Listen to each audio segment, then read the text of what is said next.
বাংলাদেশ বেতার রাজশাহী। এখন শুনবেন স্থানীয় সংবাদ। আসসালামু আলাইকুম। বাংলাদেশ বেতার রাজশাহী স্থানীয় সংবাদ পড়ছি শাহানা পারভিন। আজ ছুটির দিনে রাবি কেন্দ্রীয় ছাত্র সংসদ রাকসু সিরের ছাত্র প্রতিনিধি ও হল সংসদ নির্বাচনকে ঘিরে ব্যস্ত সময় কাটাচ্ছেন ৯০২ জন প্রার্থী। সকাল থেকেই তারা প্রচারণা শুরু করেন। এদিন ১৭টি আবাসিক হলসহ বিশ্ববিদ্যালয়ের প্রাঙ্গণের বিভিন্ন চায়ের আড্ডাগুলোতে শিক্ষার্থীদের মাঝে লিফলেট বিতরণ এবং ভোট প্রার্থনা করেন প্রার্থীরা। এদিকে রাকসু নির্বাচনের মাঝে গতকাল বিকেলে পোষ্য কোটা পুনর্বহালের সিদ্ধান্ত শিক্ষার্থীদের মাঝে নতুন করে উত্তেজনা ও ক্ষোভের সৃষ্টি হয়েছে। রাবি প্রশাসনের ১০ শর্তে পোষ্য কোটা পুনর্বহাল করায় আন্দোলনে নেমেছে শিক্ষার্থীসহ প্রার্থীরা। তারা আজ জুমার নামাজের পর এই সিদ্ধান্তের প্রতিবাদে বিক্ষোভ মিছিল করে।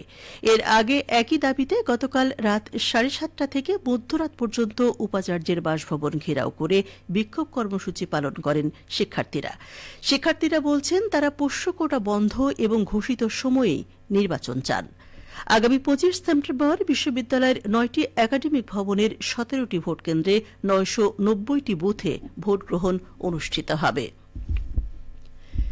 বিএনপি জাতীয় নির্বাহী কমিটির সদস্য ও সাবেক উপমন্ত্রী অ্যাডভোকেট রুহুল কুদ্দুস তালুকদার দুলু বলেছেন, দুর্গাপূজাকে কেন্দ্র করে পরাজিত শক্তি যদি কোনো ষড়যন্ত্র করে বিএনপি নেতাকর্মীরা সেটা রুখে দেবে।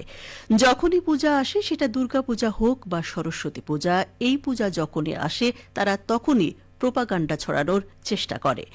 উপমন্ত্রী আজ জেলা বিএনপি কার্যালয়ে শারদীয় দুর্গাপূজা উপলক্ষে নাটোর পৌর পূজা পরিষদ আয়োজিত নেতৃবৃন্দের সাথে মতবিনিময় সভায় এসব কথা বলেন।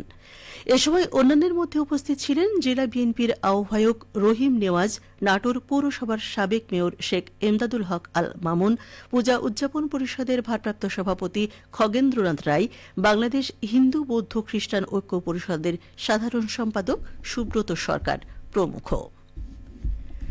বাহারি রং আর রসে টৈটম্বুর রং বিলাস, চিবিয়ে খাওয়ার এই আখ রং বিলাস চাষ করে লাভবান হচ্ছেন নাটোরের কৃষকরা।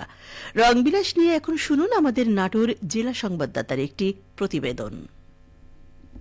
চিবিয়ে খাওয়ার আখ রংবিলাস চাষ করে লাভবান হচ্ছেন নাটোরের কৃষকরা। প্রতি বিঘা জমিতে মুনাফা ২ লাখ টাকা পর্যন্ত।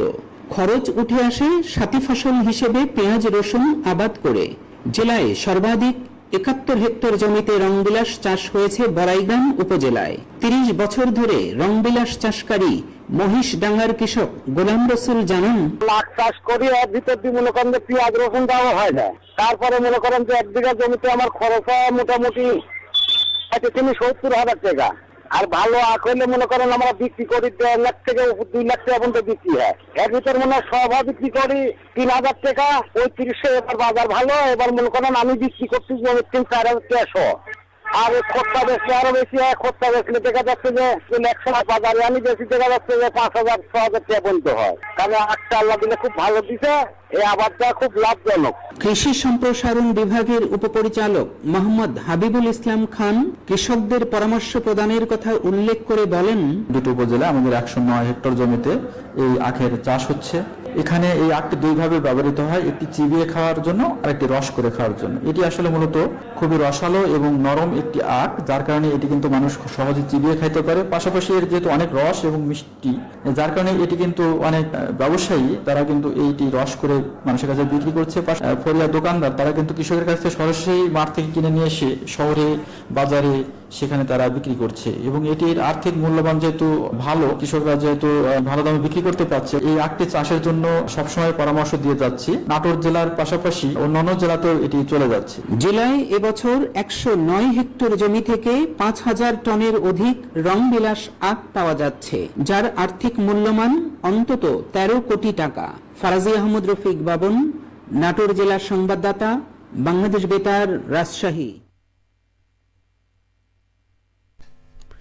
খেলার খবর ভলিবল। তারুণ্যের উৎসব উপলক্ষে নওগাঁয় জুলাই স্মৃতি ভলিবল টুর্নামেন্টের ফাইনাল খেলা ও পুরস্কার বিতরণ অনুষ্ঠিত হয়েছে। আজ সকালে শহরের নওজোয়ান মাঠে পুরস্কার বিতরণী অনুষ্ঠানে প্রধান অতিথি ছিলেন জেলা প্রশাসক মোহাম্মদ আব্দুল আওয়াল। জেলা প্রশাসন ও জেলা ক্রীড়া সংস্থার আয়োজনে টুর্নামেন্টে মোট 8টি দল অংশ নেয়। চূড়ান্ত খেলায় ভিলেজ ল্যাবরেটরি ক্লাবকে 3-0 সেটে হারিয়ে তরুণ সংসদ ক্লাব জয়লাভ করে। পুরস্কার বিতরণী অনুষ্ঠানে অতিরিক্ত জেলা প্রশাসক সাদিয়া আফরিন, অন্যান্য কর্মকর্তা ও জেলা ক্রীড়া সংস্থার সদস্যগণ উপস্থিত ছিলেন। সবশেষে আবহাওয়া। আজ রাজশাহীতে সর্বোচ্চ তাপমাত্রা ছিল 33.5 ডিগ্রি এবং সর্বনিম্ন 25.7 ডিগ্রি সেলসিয়াস। বিকেল 3টায় বাতাসে আপেক্ষিক আর্দ্রতার পরিমাণ ছিল 73%। রাজশাহী পার্শ্ববর্তী এলাকায় আজ সূর্যাস্ত সন্ধ্যে 6:05। সংবাদ শেষ হল। আমাদের পরবর্তী স্থানীয় ইংরেজি সংবাদ সন্ধ্যে 5:45।